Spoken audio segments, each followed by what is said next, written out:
Decorative plants तो बहुत लगा लिए, क्यों ना आज वेजिटेबल ग्रो की जाए।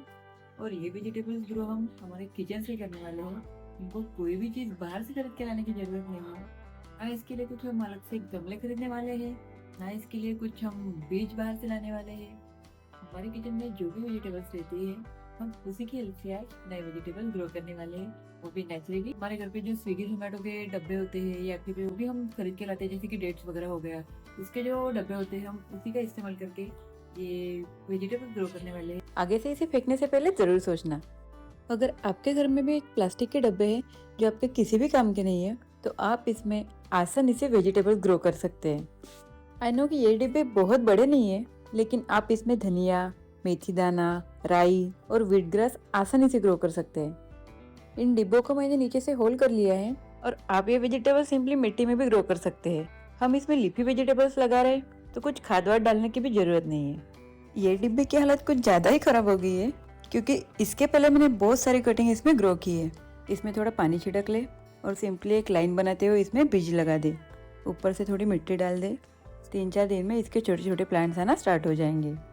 इस प्लास्टिक के डिब्बे में मैंने धनिया बोया था, अब इसके छोटे छोटे प्लांट्स आ गए हैं। ध्यान रहे, जब मिट्टी सूखी दिखे तभी इसे पानी दे, अदरवाइज ज्यादा पानी से भी प्लांट्स मर जाते हैं। अभी इसे 12 दिन हो गए हैं और ये काफी अच्छे से ग्रो कर रहा है। 3-4 दिनों के बाद ये हार्वेस्ट करने लायक हो जाएगा। जब आप इसे हार्वेस्ट करोगे तो आपको इसे रूट से नहीं उखाड़ना है, इसकी सिर्फ कटिंग करनी है। कुछ ही दिनों में इसे फिर से पत्ते आना स्टार्ट हो जाते हैं और 8-10 दिनों में आप इसका सेकंड हार्वेस्ट ले सकते हैं।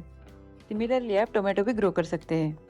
टोमेटो को स्लाइस में काटते हुए हम इसके पीसेस कर लेते हैं। बाद में आपको एक डिब्बे में मिट्टी लेना है और उसके ऊपर थोड़ा पानी छिड़क कर ये स्लाइसेस रख देने हैं और इस पे और थोड़ी मिट्टी डाल के इसे कवर कर लेना है। डोंट वरी, हम टोमेटो इसमें ग्रो नहीं करने वाले हैं। जब इसके छोटे छोटे प्लांट्स आएंगे तब हम इसे दूसरे डिब्बे में शिफ्ट करेंगे। वैसे देखा जाए तो गार्लिक के बिना सब्जी उतनी टेस्टी नहीं बनती, लेकिन हम गार्लिक सलाद में नहीं खा सकते, लेकिन इसकी पत्तियों का सेवन तो हम कर ही सकते हैं। वैसे इसके पराठे भी बहुत अच्छे बनते हैं। ये कुछ मैंने लहसुन की कलियां ली है और हम इसे सिर्फ गार्लिक ग्रास के लिए हार्वेस्ट कर रहे हैं।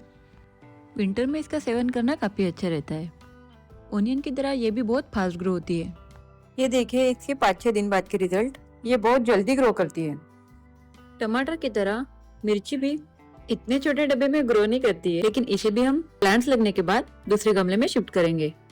भाई अदरक के बिना चाय में स्वाद कहाँ? लेकिन हम अदरक बहुत दिनों से घर पर लाकर रखते हैं, तो या तो उस पे फंगस चढ़ जाता है, नहीं तो सूखने लगता है। लेकिन अगर आप अदरक गमले में लगाते हैं या फिर किसी रेत में भी लगाते हैं, तो कुछ ही दिनों में वो ग्रो भी करने लगते हैं और उसके प्लांट्स भी आते हैं। और इसकी पत्तियों का इस्तेमाल आप चाय बनाने के लिए कर सकते हैं। इससे आपका अदरक भी बच जाएगा और ग्रो भी होते रहेगा। ये ओनियन रखे रखे खराब हो रहे थे, तो सोचा इसे फेंकने के बजाय हम इससे ओनियन ग्रास तो उगा ही सकते हैं। और अगर हम ऐसे लीफी वेजिटेबल्स घर पे लगा के रखते हैं, तो हम जब चाहे तब इस्तेमाल कर सकते हैं, क्योंकि उसके लिए हमें मार्केट जाने की जरूरत नहीं पड़ेगी। और जो भी वेजिटेबल्स हम ग्रो कर रहे हैं उसका इस्तेमाल हम अक्सर किचन में करते हैं ऑन डेली बेसिस, सो ये वेस्ट तो जाने वाला है नहीं। अब इस पे मिट्टी डालकर पानी छिड़क ले। अगर आपके पास मिट्टी भी नहीं है तो भी चल जाएगा। अगर आपके पास पॉट भी नहीं है, अगर आपके पास डिब्बे भी नहीं है तो भी चल जाएगा। हमको सिर्फ बोतल चाहिए। मेरा कहने का मतलब ये कि ये वेजिटेबल्स हम हाइड्रोपोनिक तरीके से भी ग्रो कर सकते हैं। उसके लिए हमें सिर्फ बॉटल्स चाहिए। जो भी हमारे घर पे बॉटल्स पड़ी हुई रहती है, जैसे कि माजा की हो गई, फैंटा की हो गई, बिस्लरी की हो गई, बॉटल्स को हमें कुछ इस तरह से काट लेना है और बॉटल का जो ऊपर का हिस्सा है उस पे हमें छोटे छोटे होल्स बनाने हैं। हाइड्रोपोनिक तरीके से वेजिटेबल ग्रो करना बहुत ही इंटरेस्टिंग प्रोसेस है। मैंने इसके पहले हाइड्रोपोनिक तरीके से चने उगाए हैं, आई मीन सब्जी हार्वेस्ट करने के लिए। हाइड्रोपोनिक तरीके से धनिया, मेथी, राई और पुदीना भी आप हार्वेस्ट कर सकते हैं।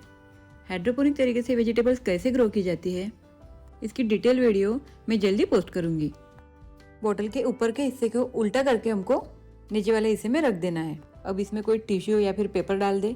अब इसमें उतना ही पानी लोड करना है कि सिर्फ नीचे से उसको पानी छुए, हमको पूरा नहीं भरना है। और उसके ऊपर धनिया, मेथी या अपनी पसंद के कोई भी हर्ब्स आप डाल सकते हैं। 3-4 दिन में इसका पानी जरूर चेंज करें। इस पत्ते का साइज देखिए, ये तो मेरे चेहरे से भी बड़ा है। आप अरबी भी अपने घर पे ग्रो कर सकते हैं, लेकिन ये छोटे गमले में नहीं होंगे। आपको अरबी के पत्ते ग्रो करने के लिए या तो बड़ा पॉट लगेगा या फिर आप इसे डायरेक्टली जमीन में भी लगा सकते हो। ये काफ़ी अच्छे से ग्रो करते हैं। भाई स्वाद की बात की जाए तो तो हम पुदीना को कैसे भूल सकते हैं। पुदीना भी एक ऐसा हर्ब्स है जिसे हम अक्सर किचन में इस्तेमाल करते हैं, जैसे कि चटनी बनाने के लिए, शरबत बनाने के लिए या फिर गार्निशिंग के लिए भी इसका इस्तेमाल किया जाता है। और इसे भी आप छोटे से डिब्बे में आसानी से ग्रो कर सकते हैं। आई होप कि जो भी वेजिटेबल्स मैंने आपको ग्रो करके बताए वो आप भी अपने घर पे आसानी से ग्रो कर पाएंगे। आई होप कि ये वीडियो आपके लिए हेल्पफुल रही हो। For more such video please do like, share and subscribe. Thanks for watching.